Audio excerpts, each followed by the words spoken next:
Hello, this is Pauline Hayes with Managing People, Handling Difficult Interactions. This lesson is called Minimising Conflict in the Workplace. The workplace can be a very emotional place. When there are competitive, professional, driven people, all focused on being noticed, performing well, achieving, and effectively competing with one another for results and attention, there are bound to be animosities and incidents between co-workers. Add to the mix that some managers seem to feel that management by conflict, that is, pitting colleagues against each other, is the way to get the best performance from their team, and it's no wonder that relations at work are not always happy and trouble-free.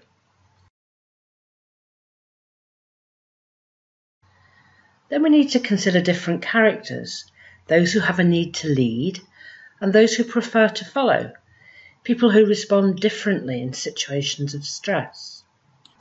So an effective manager needs to be able to see, discuss and resolve difficult interactions in the workplace.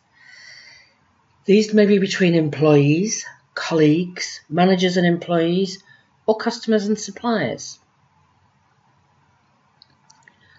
The effective manager needs tools and techniques to help them notice conflicts developing, decide which situations are worth resolving, determine the source of a problem, discuss the emotions that difficult interactions can raise, seek and implement a resolution, and overcome potential barriers to action to resolve conflict. Managers are often confronted with inappropriate and challenging behaviour, which demands a response from them. We will define inappropriate behaviour and develop skills to enable the manager to respond in a way which reduces the risk of further conflict.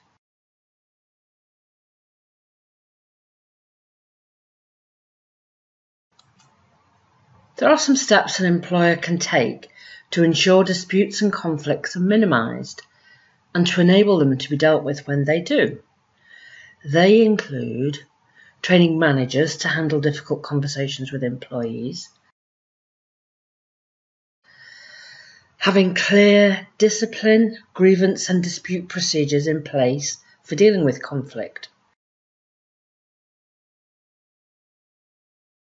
having an employment manual in place available to everyone, clearly laying down rights and responsibilities, recognise the importance of feelings and open expression of feelings and opinions, and listen to what people have to say.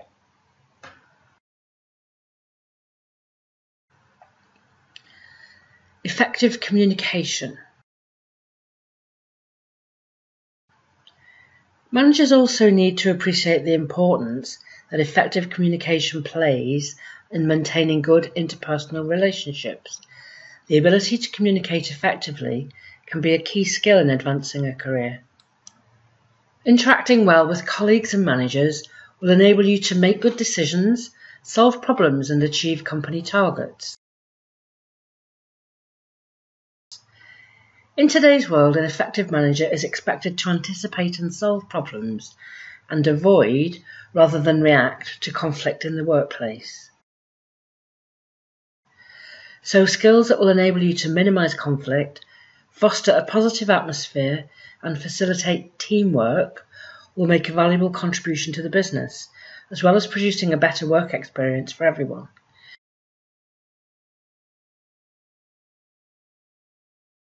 Employees are more effective if their interactions with colleagues and managers are conflict-free, productive and team-oriented, producing a pleasant work atmosphere where everyone is treated with respect.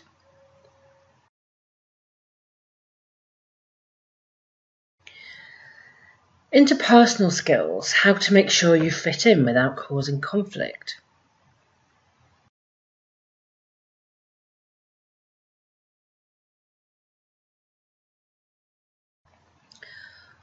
Good manners and politeness are really all you need here.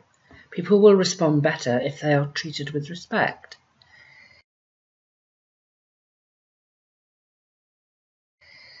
Be aware of the impact you're having on others. Deliver your message appropriately, that is, have regard to how you ask for things or issue instructions. Phrase requests politely. Put yourself in their place when you ask or suggest something. How would I feel if I was asked to do that? Use please and thank you as a matter of course when you're asking for things to be done. Be aware of your body language. Use open posture, smile, and make eye contact. Avoid closed body language such as crossed arms and other negative body language. Be aware of the body language of people you're speaking to ensure that you are interacting with them rather than issuing orders. What can you tell about their attitude from their demeanour? Avoid using confrontational, offensive, or derogatory language. Be extremely careful of what you put in writing. Once issued in a memo or email, it can't be unsaid. Keep written material professional at all times.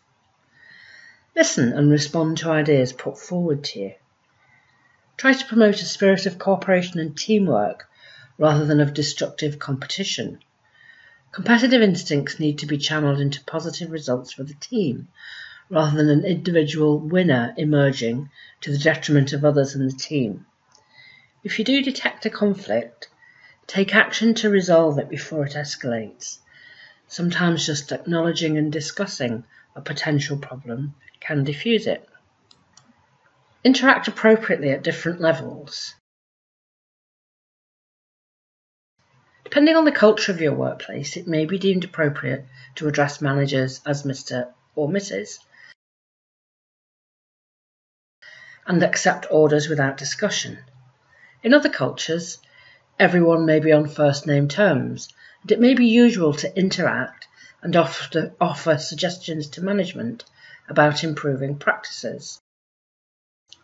It is important to read the culture and interact appropriately. Today's workplaces vary enormously, and the culture will reflect the type of company and its management, activities, and staff. Personnel can be given guidance at induction to avoid misunderstanding.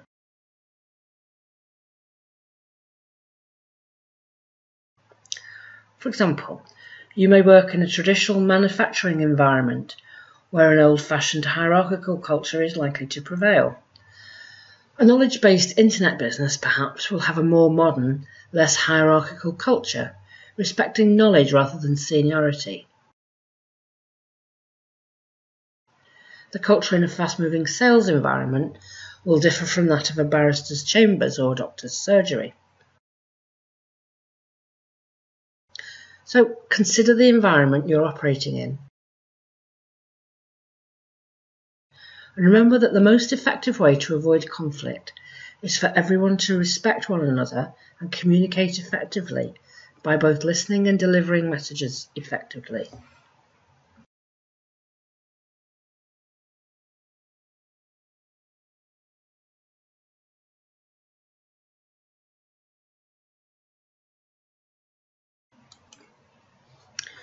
Use emotional intelligence.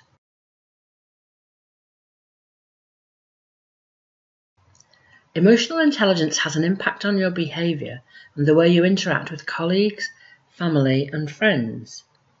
It's the ability to identify and manage emotions, your own and others, in positive ways. This enables effective communication and facilitates empathy with others. People who have high emotional intelligence use their understanding of emotions to relate better to other people. So emotional intelligence can help to overcome challenges, anticipate and diffuse conflict, form healthy relationships, achieve business success, and lead a more fulfilling life. Here are some emotional intelligence tips that may be helpful for dealing with difficult people in your workplace.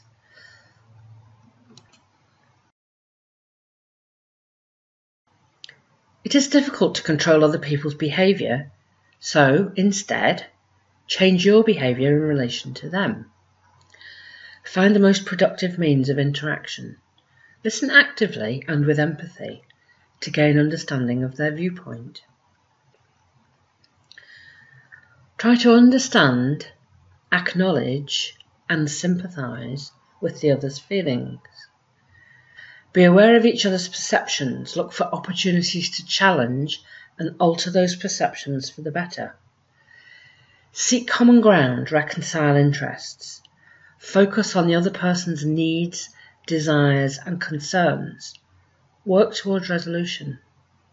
Focus on the problem, not the person, and try to understand what the actual problem is, then seek ways to resolve it. Don't make assumptions about others' behaviour or reasons for it. Open and maintain a dialogue. Be polite and respectful. Control your temper and reactions. Identify both of your needs.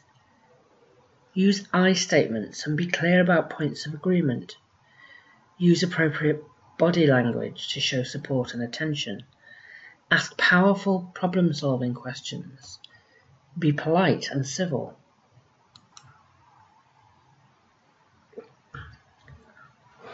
If someone is making life difficult for you, try to be friendly but distant and not to rise to the bait in the heat of the moment. This may only encourage their behaviour to deteriorate.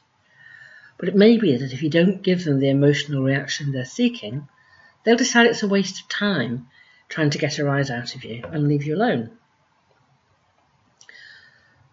Sometimes people are jealous of your ability, and that's why they react badly to you.